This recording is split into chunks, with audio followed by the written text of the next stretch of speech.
बता सकता है? देखिए मैडम, मैं तो एक ही बात कहना चाहूंगा, आप हिंसा की बात कर रहे हैं, वहाँ बांग्लादेश में हिंसा हो रही है। हमारे भारत में हिंसा हो रही है।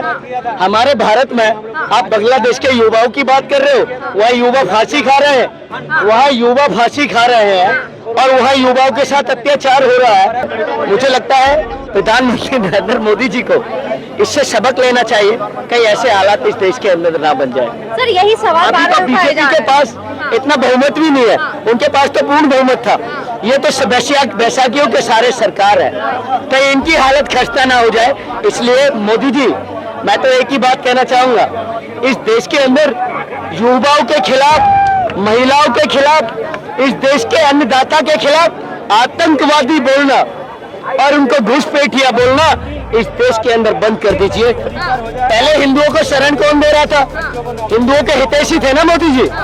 आज हितैषी नहीं है, आज हितैषी नहीं है क्या? आज हितैषी नहीं है वो। का बज रहा है, विश्व गुरु बनने वाले हैं, ऐसी बातें कहीं ना कहीं मीडिया में चलती है। तो अब वो विश्व गुरु, वो डंकापति कहाँ रह गए? सबसे पहले इस बात को कहना चाहूंगा कि आज तक भारतीय जनता पार्टी की लीडरशिप ये गाना गा रही थी कि बांग्लादेशी जो है वो रोहिंग्या है, वो टेररिस्ट है, वो है फलाना है, ढिकना है, उनको बचाया ना जाए। आज उनके प्रधानमंत्री शेख हसीना जी वहां से भागती है और हमारे देश में पनाह मिलती है उन्हें। तो ये देश के अंदर बहुत बड़ी चिंता का विषय है। चिंता का विषय मैं तो ये कहूंगा कि बांग्लादेश के अंदर जिस पार्टी को 222 के अबव सीट्स मिली, शेख हसीना को, उनके पास पूर्ण बहुमत है और वो सरकार जिसको पूर्ण बहुमत है, आज तक इतनी सीटें किसी को नहीं मिली वहां बांग्लादेश के अंदर। मिली होंगी तो किसी एक आध को मिली होंगी, नहीं मिली। और उनको जो है सरकार उनकी ध्वस्त हो जाती है, उनकी कुछ नहीं चलती, वो प्रधानमंत्री पद पर आसीन होती है, मजबूरन उनको वहां से भागना पड़ता है और वहां की जो आर्मी है वो भी अपने हाथ खड़े कर देती है और कहती है कि हमारे बस की बात नहीं है। वो पता है क्या हो रहा था देश के अंदर, बांग्लादेश के अंदर? वो तानाशाही कायम कर चुकी थी। तानाशाही हो रही थी वो युवाओं को मारा गया, 300 युवाओं को मारा गया, वहाँ स्टूडेंटों पे अत्याचार हो रहा था, वहाँ महिलाओं पे अत्याचार हो रहा था। देखा ना, महिलाओं के ऊपर अत्याचार हो रहा था, वहाँ युवाओं के अधिकारों को पहले तले कुचलने का काम किया जा रहा था। वो जो तानाशाही की ऑब्जर्वेशन में, वो ऑब्जर्वेशन ऐसी सैमली कंडीशन यहाँ बीजेपी ने बनाई हुई है। मुझे लगता है प्रधानमंत्री नरेंद्र मोदी जी को इससे सबक लेना चाहिए, कहीं ऐसे हालात इस देश के अंदर ना बन जाए। सर यही सवाल अभी तो बीजेपी के पास इतना बहुमत भी नहीं है, उनके पास तो पूर्ण बहुमत था। ये तो बैसाखियों के सारे सरकार है, कहीं इनकी हालत खस्ता ना हो जाए। इसलिए मोदी जी, मैं तो एक ही बात कहना चाहूंगा, इस देश के अंदर युवाओं के खिलाफ, महिलाओं के खिलाफ, इस देश के अन्नदाता के खिलाफ आतंकवादी बोलना और उनको घुसपैठिया बोलना इस देश के अंदर बंद कर दीजिए और उनकी अपनी लीडरशिप को एक स्टेटमेंट दीजिए और इनको क्या बोलिए कि मतलब ये डिबेट में आकर देश के अन्नदाता को टेररिस्ट करार ना दे। वो टेररिस्ट करार देते थे, आज देखा ना हालत कितनी खस्ता हो गई, देख लिया। सर एक बात बताइए, जैसे कि अभी प्रधानमंत्री मोदी शेख हसीना को अभी यहाँ पे शरण दे रहे हैं और वहाँ पे कई सारे हिंदू हो या फिर इंडियंस हो वहाँ फंसे हुए हैं, उनके लिए कोई कुछ भी नहीं किया जा रहा है, क्या कहेंगे? देखिए, ये तो प्रधानमंत्री मोदी जी को सोचना चाहिए। वैसे हिंदू का गाना गाते ना, हिंदू मुस्लिम, तो ये गाना गाना चाहिए ना उन्हें। शायद मुझे लगता है ये गाना नहीं गाएंगे वो। ऐसा क्यों सर? अब उनकी मंशा के बारे में सारे लोग जानते हैं, वो तो केवल वोट बैंक के लिए गाना गाते हैं। वो ना तो किसी हिंदू के हैं, ना मुसलमान के हैं, ना सिख के हैं, ना ईसाई के हैं। वो अगर सगे हैं ना तो अपनी कुर्सी के हितैषी है मैडम, वो अपनी कुर्सी के हितैषी है। लेकिन इस चक्कर में वहाँ पे कई सारे स्टूडेंट्स की जान जा रही है, आए दिन लोग मर रहे हैं, वहाँ पे 200-300 खबर आ रही है एक दिन में मर रहा है। कौन सी जगह? बांग्लादेश की। देखिए, इस देश के अंदर वह बांग्लादेश है ना, आप भारत की बात करिए, आप भारतीय हैं, भारत की बात करिए, हम बांग्लादेश से कोई मतलब नहीं है। सर वहाँ के लोग भाग के यहाँ आएंगे तो हमारे ऊपर दिक्कत आ जाएगी ना। हमारे ऊपर दिक्कत आ जाएगी। अगर सर शरणार्थी अगर वहाँ के सारे पहले लोग भाग हिंदुओं के को शरण कौन दे रहा था? पहले हिंदुओं को शरण कौन दे रहा था? हिंदुओं के हितैषी थे ना मोदी जी। आज हितैषी नहीं है, आज हितैषी नहीं है क्या? आज हितैषी नहीं है वो। मैडम ये जो है ना, ये प्रोपगेंडाधारी बीजेपी है। बीजेपी एक एजेंडाधारी पार्टी है। देश के अंदर डिवाइड एंड रूल की राजनीति करके, वोटों को ध्रुवीकरण करके वोटों को गेन करने वाली पार्टी है। ये देश का जनता जान चुकी है, देश का वोटर जान चुका है, चाहे वो किसी भी कम्युनिटी से आता है। देश के अंदर ना बीजेपी क्या चाहती है, देश के अंदर जब इलेक्शन आए ना, जब उनको हिंदू मुस्लिम का गाना गाना है। आज देश के अंदर हमारे हिंदू कम्युनिटी के लोग सर्व डिजिटेशन में संख्या के आधार पर देखा जाए, संख्या की भूमिका से अगर उनको मेजर किया जाए, उसका आकलन किया जाए, तो सबसे ज्यादा जो है ना क्रिश्चियनिटी में डाइवर्ट हो रहे हैं। मोदी जी जो देश के अंदर परिवार वापसी की बात कर रहे थे ना, घर वापसी, आज घर वापसी की बात नहीं करेंगे। यूएसए बैठा हुआ है ना, United state of America, China बैठा, ये रूस बैठा हुआ है ना, वो क्रिश्चियनिटी से आते हैं।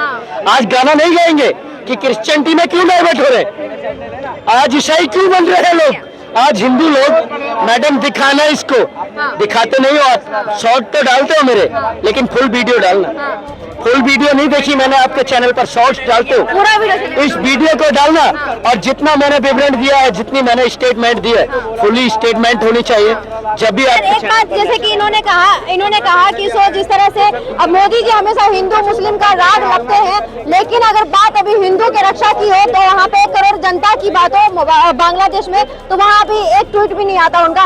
सर वहीं पे सवाल ये है कि जिस तरह से अभी बांग्लादेश में इतनी सारी हिंसा हो रही है, वहीं चाइना का कहीं ना कहीं जिस तरह से बांग्लादेश हो या श्रीलंका हो या पाकिस्तान हो या अफगानिस्तान हो, सबके हाल पे उन्होंने कब्जा कहीं ना कहीं कर रखा है। इससे क्या आने वाले दिनों में भारत के ऊपर संकट आ सकता है? देखिए मैडम, मैं तो एक ही बात कहना चाहूंगा, आप हिंसा की बात कर रहे हैं, वहाँ बांग्लादेश में हिंसा हो रही है।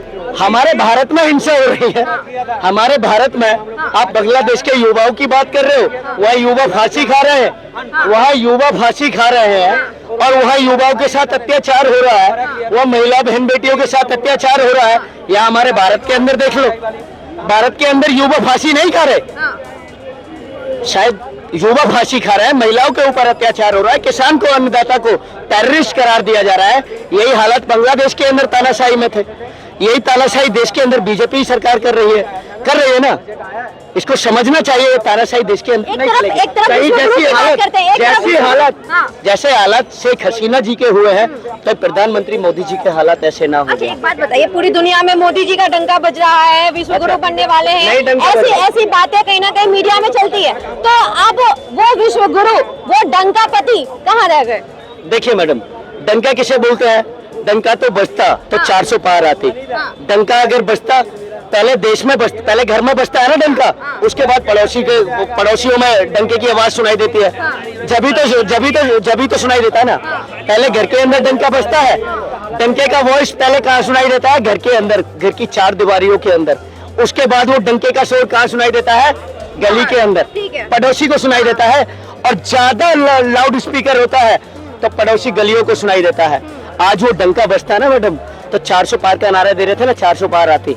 आज जो बीजेपी को 303 का मैंडेट मिला था, सुनिए पूरी स्टेटमेंट सुनिए।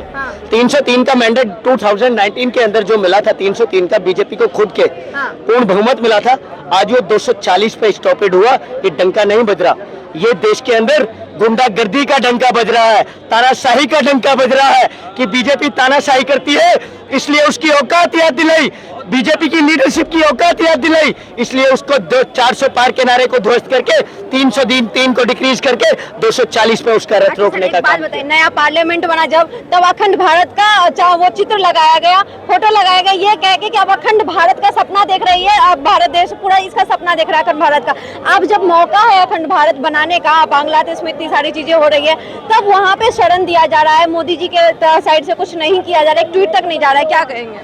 देखिए, मैंने बोला ना मैडम, ट्वीट कहाँ से करेंगे? ट्वीट तो वो इसलिए करते हैं, कोई हिंसा फैलाने के लिए। जो हिंसा फैलाने की बात हो ना, वो देश के अंदर ट्वीट करते हैं। हाँ। आपने देखा ना, आप ट्वीट देखा होगा, हाँ, योगी आदित्यनाथ जी हाँ। अयोध्या का गाना गा रहे हैं। हाँ। अयोध्या के अंदर एक बच्ची के साथ रेप हुआ है, उसकी अगर रेप हुआ है तो हम उसकी आलोचना करते हैं, आलोचना करते हैं, हम उसकी आलोचना करते हैं, निंदा करते हैं। अखिलेश यादव जी, जिनकी पार्टी का उसको लीडर बताया जा रहा है, जिस आरोपी को, जिसको वो आरोपी बता रहे हैं, वो आरोपी, उसकी डीएनए की मांग हो रही है, डीएनए की जांच हो और निष्पक्ष तरीके से जांच हो। अगर वो आरोपी है तो उसके ऊपर सख्त से सख्त कार्रवाई होनी आपकी चाहिए। बातें सुनिए, आज सर, अभी हम लोग जिस बात पे बात करें उस पे पहले कर लेते हैं। हमारी बात देखिए, बांग्लादेश- ये भी एक चिंता का विषय है, ये डिवाइड एंड रूल की पॉलिटिक्स को दर्शाता है। जी। मैं ये कहना चाहता हूँ, जी, ये कहना चाहता हूँ। ठीक है। क्या कहेंगे सर, जिस तरह से भी यहाँ पे बांग्लादेश में जिस तरह से हिंसा चल रही है, वहाँ पे लगातार बच्चे की मौत हो रही है, इतने सारे युवा मर रहे हैं, उसके बाद शेख हसीना भारत आती है और भारत में ही मतलब यहाँ पे शरण दिया जाता है, क्या कहेंगे? ये तो बहुत बड़ी चिंताजनक वाली बात है। बहुत ऐसी परिस्थिति मैं सोचता हूँ किसी भी देश में नहीं आनी चाहिए, स्पेशली जहाँ पे लोकतंत्र जिंदा हो, हाँ। डेमोक्रेसी सेटअप हो, जहाँ पे लोग विश्वास करते हो अपने मत के ऊपर। फिलहाल मैं तो नहीं चाहता कि ऐसी स्थिति कहीं होनी चाहिए। अच्छा, यहाँ पे कहा जा रहा है, कई सारे लोग कह रहे हैं कि जिस अभी जैसी स्थिति बांग्लादेश में, वैसी स्थिति कुछ दिनों में हो सकता है आने वाले टाइम में भारत की भी होगी, क्योंकि एशिया महादेश में अगर बात करें, जितने भी पड़ोसी मुल्क है, चाहे पाकिस्तान हो, चाहे अफगानिस्तान हो, चाहे बांग्लादेश हो, चाहे श्रीलंका हो, सबका हाल कुछ खास नहीं है, खस्ता हो रहा है। वही इंडिया का भी ना हो जाए, क्या कहेंगे?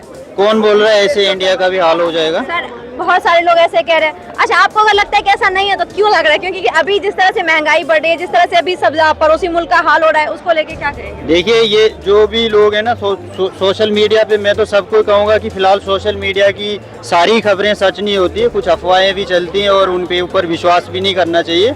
और दूसरी बात रही, आपने जब हिंदुस्तान की बात की तो थोड़ा प्राउड फील होना चाहिए, क्योंकि हिंदुस्तान डेमोक्रेसी के हिसाब से सबसे बड़ा देश है, पॉपुलेशन के हिसाब से भी, जो मतलब दुनिया मानती है इसको। ऐसा नहीं कि हम ही बोल रहे हैं मीडिया पे आके।